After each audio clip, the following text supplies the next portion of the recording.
All right, this tutorial is just going to show you quickly how you can cut out the inside of a letter. So for example, oops, I don't like that. Let's change the brush on that. Make it a solid brush. So I'm going to go, you can change your brush size by this brush there. So let's change the color a little bit, make it a bit brighter. All right, so say I want to do an A. All right, so then I have my A, and let's do a B as well while we're here. There's my letters.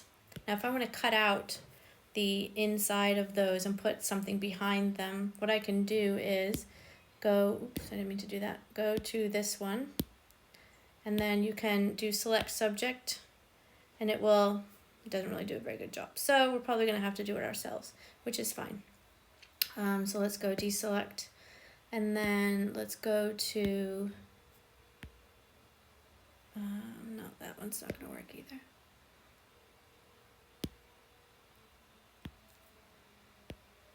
So you kind of, so see how it finds the inside. Then I'm going to go down to the bottom, and you can do it two ways. You can hit invert and then mask, or you can just hit erase.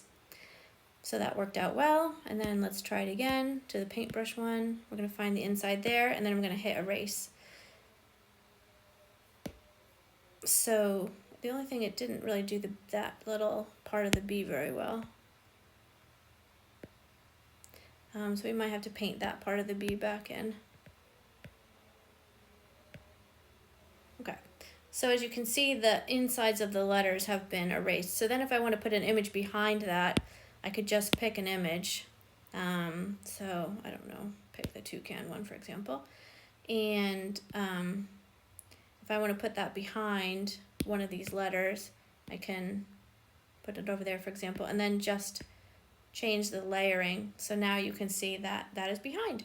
So that is how you would cut out sort of the opposite, cut out the inside instead of cutting out the outside of a letter and putting something behind it.